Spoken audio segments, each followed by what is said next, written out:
Para procedimientos diagnósticos como para procedimientos terapéuticos quirúrgicos. En anestésico local, ¿alguien podría sugerir una definición? Una anestesia, anestesiar una zona definida, una región definida. Ya. Pero anestesia, ¿no?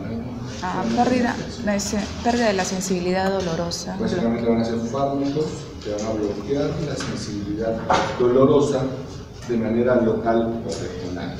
Eso es lo que vamos a tratar con los anestésicos locales, ¿no? Químicamente se llaman sustancias anfipáticas porque pueden ser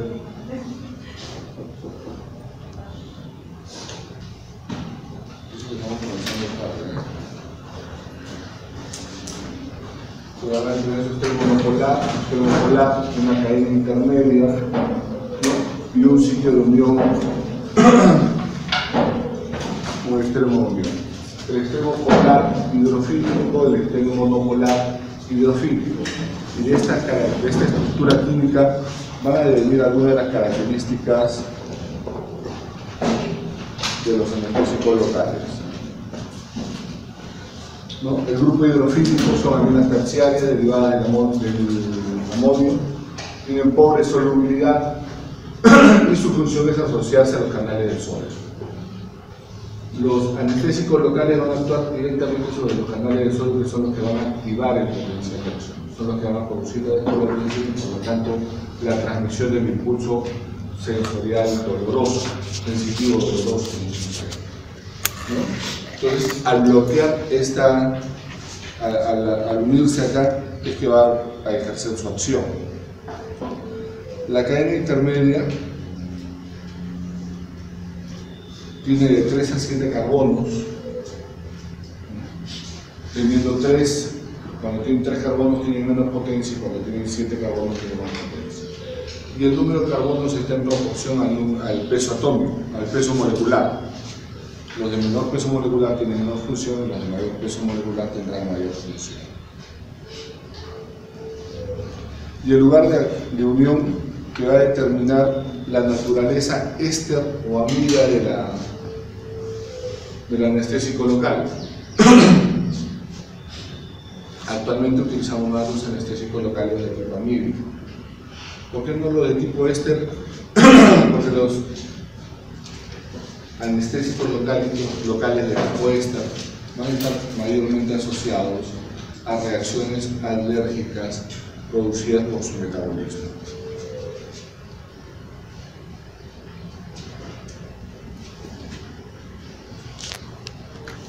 Dice permiso y se dice buenos días.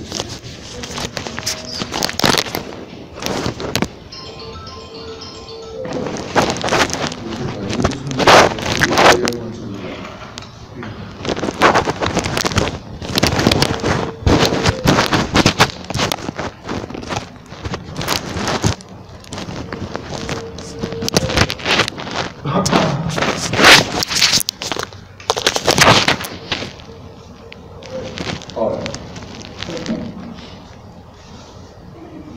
el grupo lipofílico, determinado por un ácido benzoico cuando es éter o por una amidina cuando es una amida, va a ser importante porque esta va a determinar la cantidad del anestésico local que va a poder atravesar la membrana plasmática, la membrana neuronal.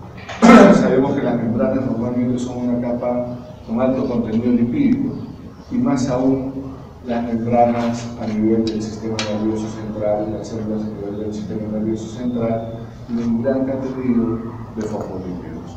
Por lo tanto, esta característica para poder atravesarla va a estar en relación a la solubilidad del producto. Mientras más tiempo soluble, más potente.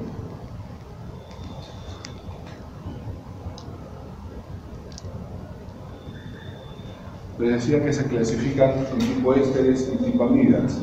Los ésteres como la procaína, la tetracaína o la cloroprocaína.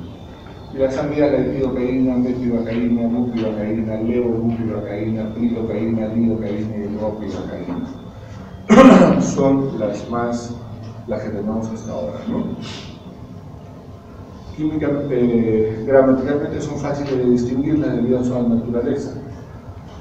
Al ser amidas, contienen dos letras I en su estructura gramatical. Si nos fijamos, etilocaína, metilocaína, todos tienen dos letras I en su estructura gramatical. Los ésteres solamente uno, y eso es debido a su naturaleza química.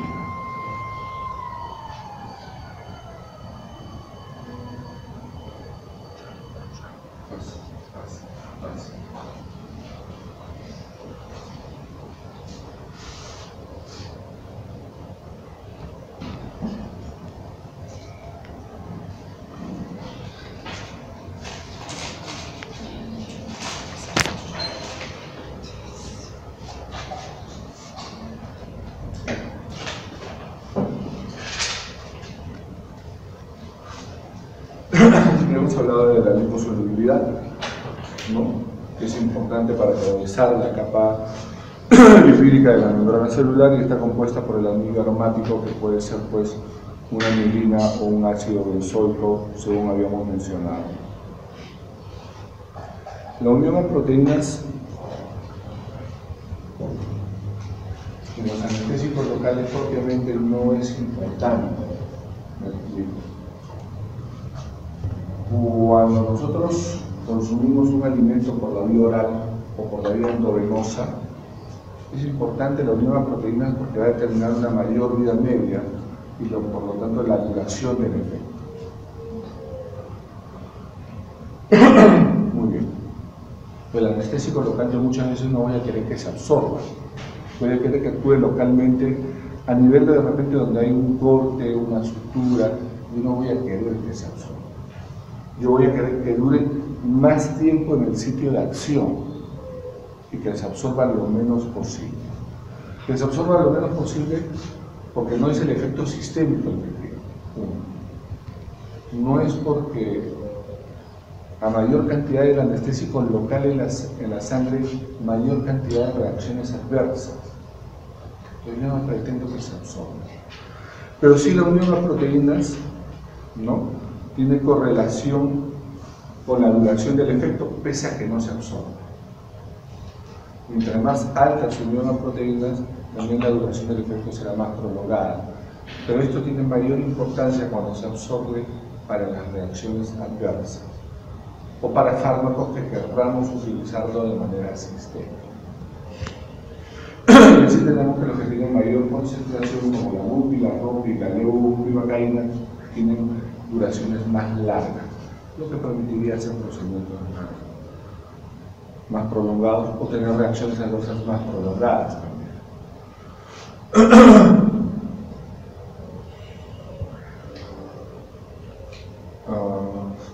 Yo pretenderé que actúe más tiempo y eso lo vamos a ver debido a, ya hablamos del peso molecular, a menor peso molecular, menor potencia, mayor peso, más potencia en relación al número de carbonos.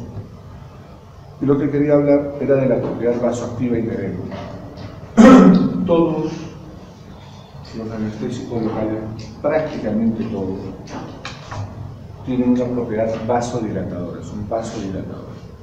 Y cuando se vasodilatan las arterias del lugar donde nosotros administramos el fármaco, se van a absorber y pasar a la sangre. Por lo tanto, van a permanecer menos tiempo en el lugar de acción.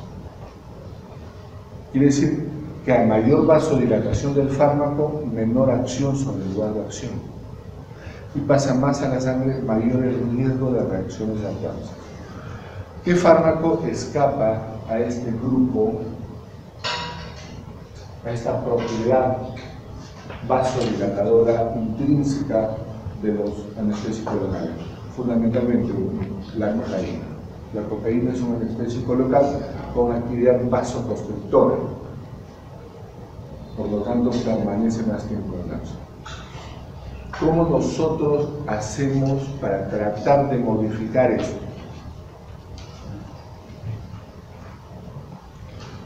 Vienen, por ejemplo, podrán observar el preparado del anestésico local, la lidocaína, por ejemplo, ¿no? Con epinefrina y sin epinefrina. ¿Ya han hecho la clase de simpático mimético? ¿Sí? Sí, sí. Entonces sabemos que la epinefrina, la adrenalina, son fármacos, aparte de ser vasopresores, son vasopresores, mejor dicho, por su propiedad de producir vasoconstricción por bloqueo alfa-1 receptor. Entonces, al producirse el bloqueo alfa-1 receptor y haber vasoconstricción, el fármaco no se absorbe y permanece más tiempo en el lugar de acción. Esto va a permitir prolongar el efecto y potenciar el efecto del anestésico local. Entonces, si vamos a hacer nosotros de repente una sutura pequeña de 2 o 3 puntos, podemos utilizar un anestésico local sin epinefrina. Si vamos a realizar un procedimiento largo en que hay que tener cuidado con cómo ponemos la sutura, los puntos, o de repente vamos a hacer una pequeña, una intervención quirúrgica con anestésico local, en el caso de una hernia, los procedimientos duran pues 30 a 40 minutos para corrección quirúrgica de una hernia, en cuyo caso no vamos a estar inyectando anestésico local cada 15 minutos. Entonces lo que hacemos es asociarlo a un anestésico a un vasoconstrictor como la epinefrina. Otras especialidades pueden utilizar esto con mucha frecuencia.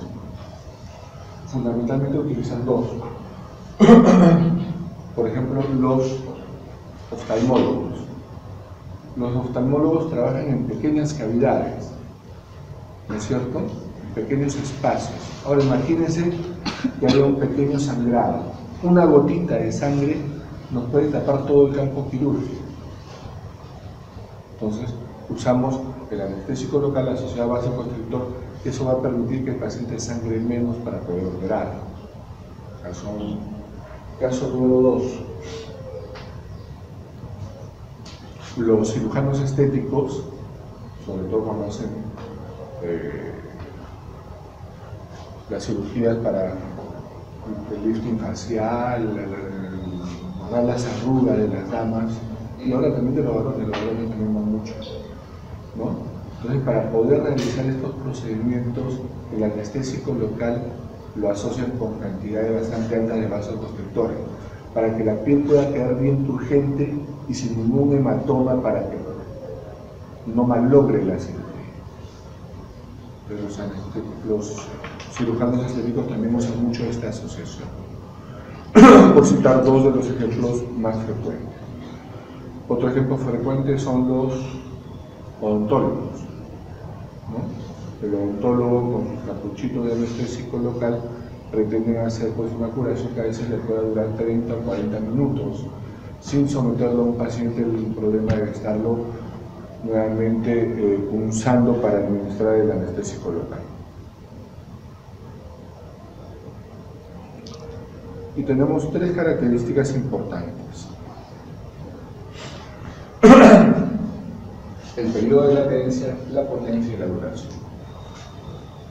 Lo ideal es que yo trate de buscar un fármaco que comience lo más rápido posible, porque por ejemplo, si estoy en una emergencia, como podría ser la del Hipólito Unanue, estoy en un fin de semana, en la madrugada,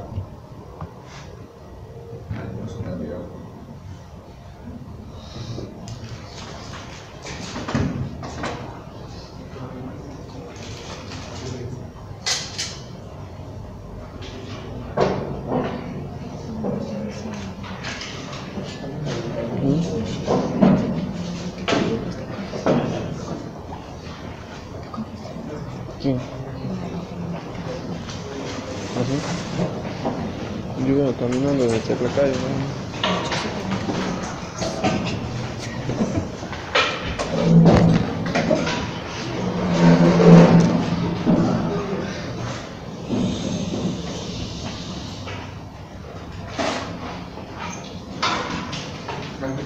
Las observaciones de la memoria. Entonces, 3 cualidades, ¿no? La latencia, la potencia y la duración. Entonces, yo estoy en una emergencia como el Hospital Hipólito Unanue, en un fin de semana en la madrugada tiene múltiples heridos importantes. ¿Correcto? Si yo espero pues 10 a 15 minutos un periodo de latencia de un anestésico, voy a demorar mucho. Yo necesito un anestésico que pegue rápido para suturar rápido, que sea potente, y de repente, porque a veces los cortes son con botella, etcétera, son anfractuosos los bordes, son irregulares, hay que emparejarlos, y hay que poner varios puntos y a veces puntos profundos también. Entonces va a demorar ese procedimiento. Yo preferiría de repente uno que tenga lo más rápido posible su inicio, un periodo de latencia corto, que sea potente y que sea duradero de repente. Entonces yo tengo, por ejemplo, ahí muy pocas alternativas. Lo más usado es la lidocaína, que comienza muy rápido, pero por potencia es intermedia y por duración es intermedia. Muchas veces en mitad del procedimiento, cuando es largo, tenemos que volver a inyectar. Entonces, por eso la lidocaína, cuando tiene el ritmo, nos permite hacer procedimientos más largos. Y por eso la lidocaína es muy utilizada en las emergencias. En un procedimiento electivo de emergencia, si va a durar en una cirugía de repente utiliza una ropivacaína o una levobupivacaína, o en una anestesia regional troncular, cuando hago anestesia del ombligo hacia abajo para una cirugía gineco-obstétrica, por ejemplo. Va a durar 40 minutos la cirugía y utilizo una ropi, una bupi o una levobupivacaína que me da un efecto más duradero, pero tengo el tiempo de poder, al ser una cirugía electiva, esperar, ¿no? Entonces, por eso es importante conocer las potencias, la latencia y la duración del efecto. ¿Cómo actúan los anestésicos locales?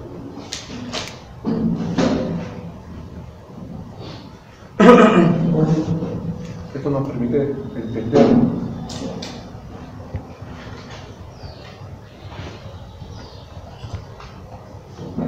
estoy hablando muy bajo, estoy hablando muy bajo.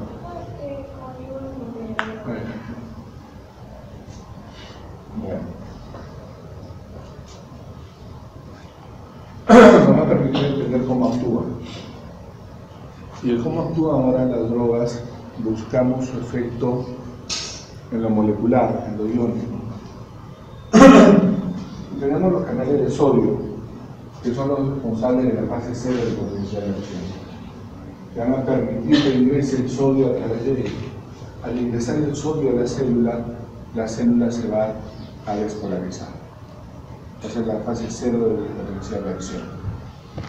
Esto significa que la célula se activa, y si hablamos de la transmisión del impulso sensitivo, va a transmitir el impulso doloroso. ¿Ya? Muy bien. Normalmente los anestésicos locales son sustancias básicas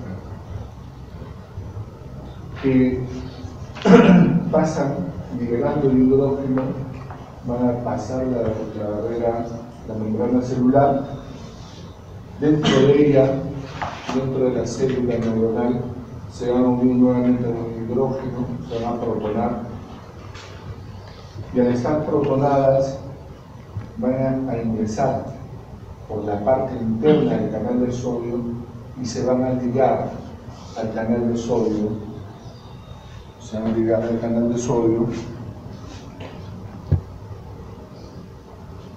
¿no?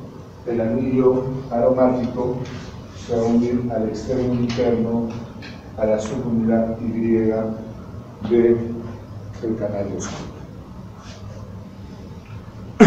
Esto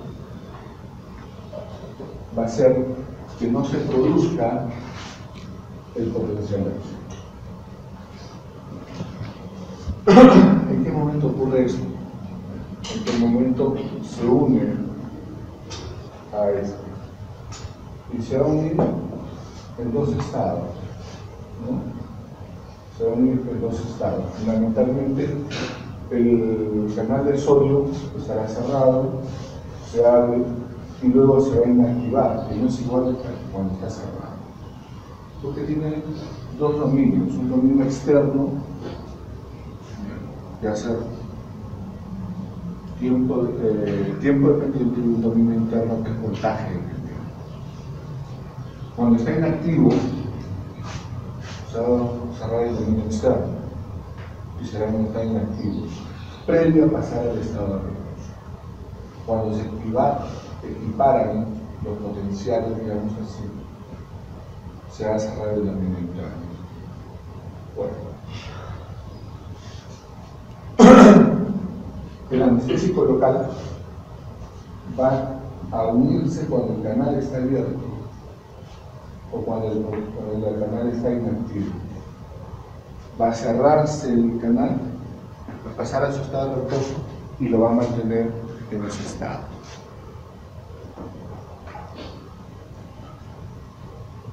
Pero todas las fibras nerviosas, el nervio en su conjunto, no tiene la misma composición, la misma estructura y por lo tanto no tiene la misma función. Las fibras nerviosas son paquetes que contienen varios tipos de fibras. Fibras de tipo A, de tipo B, de tipo C y de tipo D. Y cada una va a tener una función. Las fibras de tipo A serán con contenido en mielina y las de tipo B también, C y D no.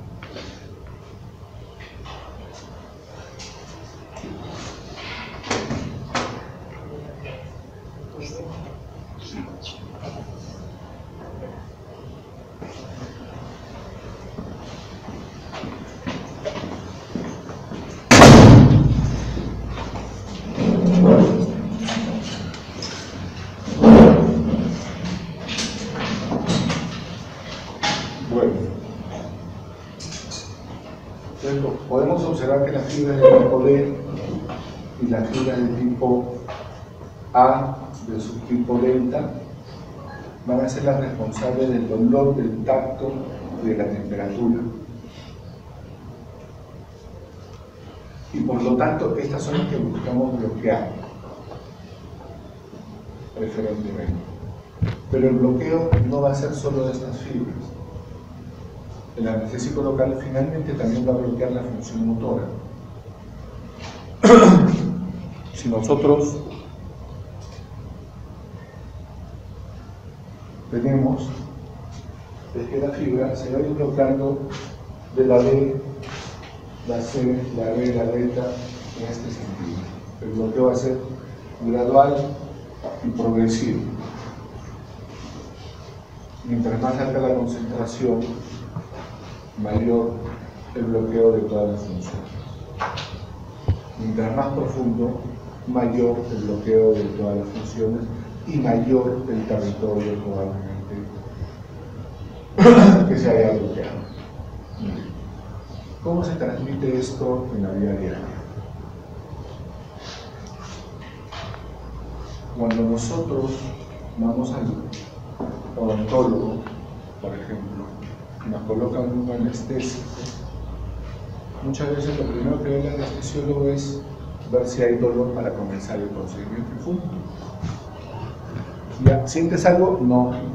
Muy bien. ¿Sientes? No. Y comienza a hacer su procedimiento. A veces no pregunta porque ya calcula 5 minutos, 7 minutos y comienza. Muy bien.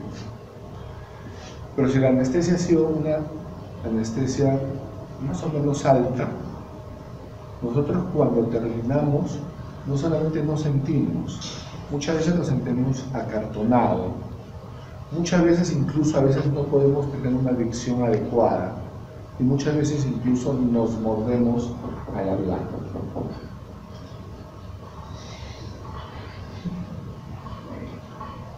Nos mordemos al hablar, como estoy haciendo yo. Eso es porque la función motora también se ha alterado. Y cuando va pasando el efecto, va pasando de manera inversa. Primero recuperamos la función motora y finalmente recuperamos la función sensitiva. O sea, la regresión es de manera inversa. La regresión es de manera inversa. Y hablamos que la duración va a estar en función a cuánto se ligan proteínas pero fundamentalmente en el anestésico local, para que dure más tiempo en el lugar que se administra, lo asociamos a una sustancia vasoconstrictora como la adrenalina para potenciar el efecto.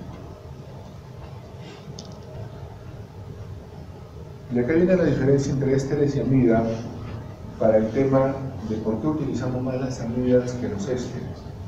Y los ésteres, los anestésicos locales de tipo éster, al ser sometidos a las colinesterasas hepáticas, van a dar metabolitos derivados del ácido paraminobenzoico. Y estos metabolitos derivados del ácido paraminobenzoico son altamente alergénicos y son los responsables de las reacciones alérgicas de los anestésicos locales. Estos son generalmente impredecibles. No sabemos cuándo pueden haber, en quién se pueden presentar, ni con qué potencia pueden presentarse. Y una de las características que tratamos de buscar dentro de los fármacos es que sean fármacos que nosotros podamos predecir tanto sus efectos benéficos como sus efectos adversos. Si el paciente nosotros tenemos que puede presentar una reacción adversa grave por un anestésico local, mejor no lo usemos. Usemos los que son más seguros, en este caso los anestésicos locales del tipo amida, que van a dar una serie de derivados, ¿no?, por metabolismo hepático y que son eliminados por vía renal de manera inactiva, dadas metabolitos inactivos generalmente.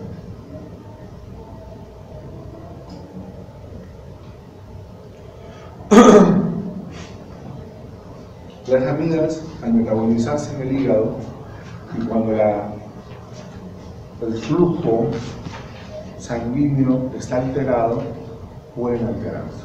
¿Cuándo se alteran los flujos sanguíneos? Por ejemplo, en los estados de shock, cuando la presión arterial baja, por lo tanto la presión de perfusión tisular baja, y uno de los estadios del shock es cuando entra en disfunción orgánica multisistémica. Significa que los órganos nobles comienzan a fallar. Dentro del problema hepático, cuando hay hipoperfusión hepática, comienzan a haber transaminasas elevadas, y eso es un signo de disfunción hepática. Cuidado con el uso de anestésicos locales en este tipo de pacientes. Y la excreción renal es con metabolitos inactivos, y quiere decir que al excretarse por acá hay que tener cuidado con la función renal. El gasto cardíaco también modifica, ¿no?, su funcionamiento. Y esto hay que tenerlo presente en mujeres embarazadas, que aumenta el volumen circulante, en niños que tienen un mayor contenido de agua y su metabolismo es mayor, y en los adultos mayores cuyo contenido de agua total es menor. También sus volúmenes sistémicos son menores.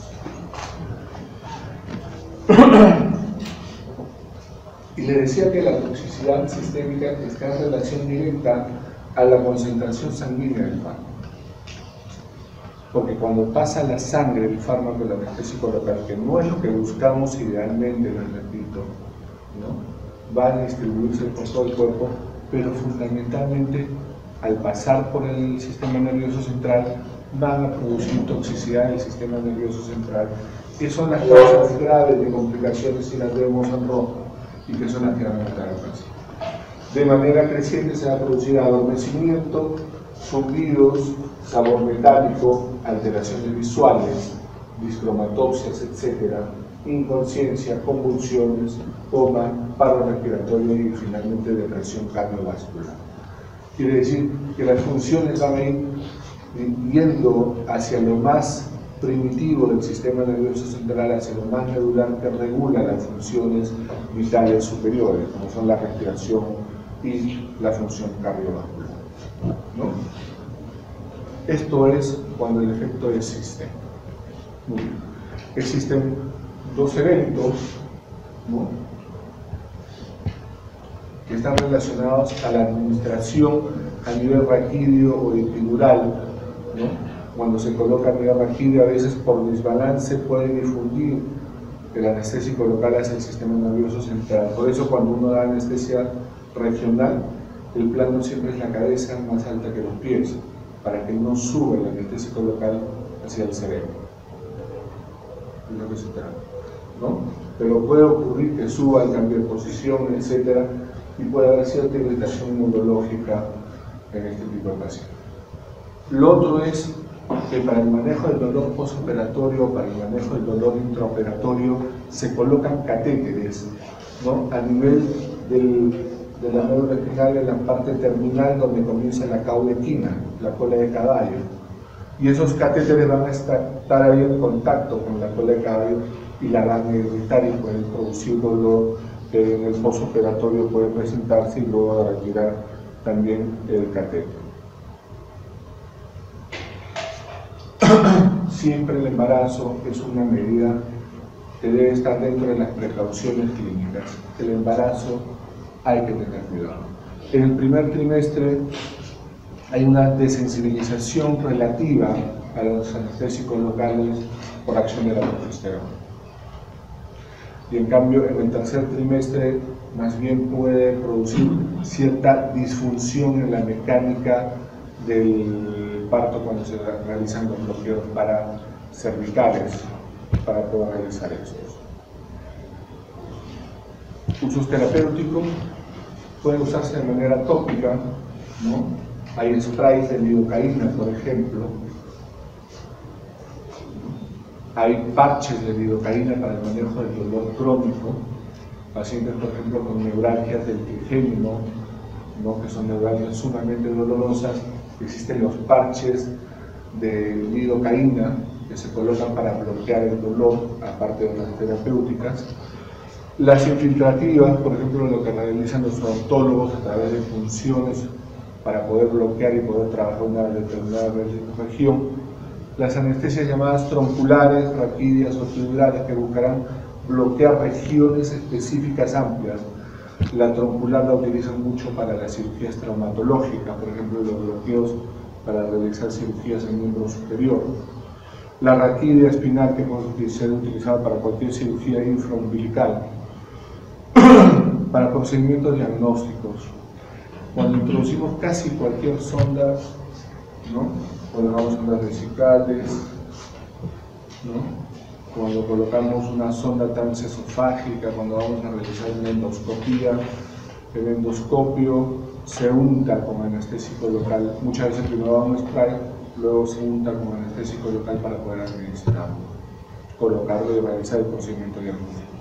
Y puede ser utilizado como antiarrítmico. La fase 0 de potencial de acción está presente en todas las células, pero son muy importantes en las células que transmiten impulsos, que generan impulsos. Así como las nerviosas transmiten los impulsos sensoriales, sensitivos y motores, la célula cardíaca especializada del sistema de excitoconducción va a transmitir impulsos cardíacos, va a generar el impulso cardíaco. Y es así que cuando existen arritmias ventriculares, antiguamente una de las drogas de elección era la lidocaína, administrada por vía endovenosa sin epinefrina. La lidocaína administrada por vía endovenosa sin epinefrina. Cuando era una condición de un paro cardiorrespiratorio por una arritmia ventricular, se utilizaba en bolo endovenoso, más o menos a razón de 1 miligramo por kilogramo de peso. Y luego, si la arritmia persistía, era persistente, de alta complejidad, se dejaban infusiones endovenosas de lidocaína, ¿no? Y nos ayudaba con el manejo de arritmias ventriculares. En la actualidad lo utilizamos para casos que no van con la terapia convencional en el manejo de arritmias ventriculares. Problema en la irrigación terminal, no tanto como el anestésico local propiamente, sino que cuando lo utilizamos adicionalmente a epinefrina, a adrenalina, estos son vasoconstrictores. Y los tejidos de irrigación terminal, como bien indica, son pequeños, son delgados y van a mantener los tejidos más distales circulando sangre de manera y por lo tanto de manera viva. Si nosotros administramos con adrenalina en estos casos puede producirse un espasmo persistente de la circulación en este territorio y esto puede producir necrosis tisular. Entonces, en los tejidos terminales debe evitarse utilizar anestésicos con epinefrina, salvo que tenga una circulación colateral amplia, que se formen, como por ejemplo es a veces en la palma de los dedos, porque viene por ambos lados la circulación, ¿no? Entonces, si yo bloqueo un lado, está bien, pero cuando bloqueo a veces para la extracción de uñas, pacientes que tienen problemas en los dedos, entonces yo tengo que bloquear ambas vías, y si bloqueo ambas vías puedo producir vasoconstricción persistente. Entonces se prefiere utilizar un anestésico local sin epinefrina con un efecto más prolongado. La lidocaína, como bien les indicaba, está indicado, como bien les mencionaba, está indicado en las arritmias ventriculares. Pero cuando a nivel del corazón existe un bloqueo aurículo-ventricular, o sea, cuando la conducción del impulso de la aurícula hacia el ventrículo está retardada, está lenta, si yo administro un anestésico local y pasa a la sangre, puede producir un enlentecimiento de esto, y esto puede producir bradicardias importantes, bloqueo auriculoventricular completo, y puede obligarnos a colocar un marcapaso. La bupivacaína está contraindicada en el bloqueo paracervical en el parto, por eso les decía, hacia la fase terminal del parto. Deben administrarse con precaución en la gestación la bupivacaína y la lidocaína, y hay que tener cuidado con la lidocaína en adultos mayores con la toxicidad sistémica. No hay mayores problemas o evidencia de datos en lactancia, ¿no? Las interacciones importantes con los bloqueantes neuromusculares. Los bloqueantes neuromusculares son drogas que utilizamos para cirugías generalmente, o para que el paciente esté en ventilación mecánica y poder manejar la ventilación sin que el paciente genere una resistencia. Entonces, potencian los efectos de los bloqueantes neuromusculares en los anestésicos locales en muchos casos. Con los fármacos vasoconstrictores ya hemos mencionado el efecto que potencia el efecto y aumenta la duración del efecto de los anestésicos locales. Disminuye la acción de las sulfonamidas, que eran antibióticos ampliamente utilizados en el pasado, cada día se usan menos, pero en el momento actual todavía se sigue utilizando el famoso Bactrim, el sulfametoxazol con trimmetoprim. El sulfametoxazol es una sulfonamida. La toxicidad por lidocaína se asocia con se produce toxicidad por lidocaína que se asocia con cimetidina o beta bloqueador. La cimetidina era el fármaco junto con la ranitidina que utilizamos antiguamente para el manejo del síndrome de gastritis y úlcera péptica. Por suerte cada día se utiliza menos, están los inhibidores de bomba de protones actualmente con los que no hay mayor interacción. Pero sí, en cambio, con los beta bloqueadores. ¿Y por qué con los beta bloqueadores? Los beta bloqueadores también van a producir un trastorno en la conducción de los impulsos cardíacos, son drogas radicalizantes y pueden producir bloqueo auriculoventricular.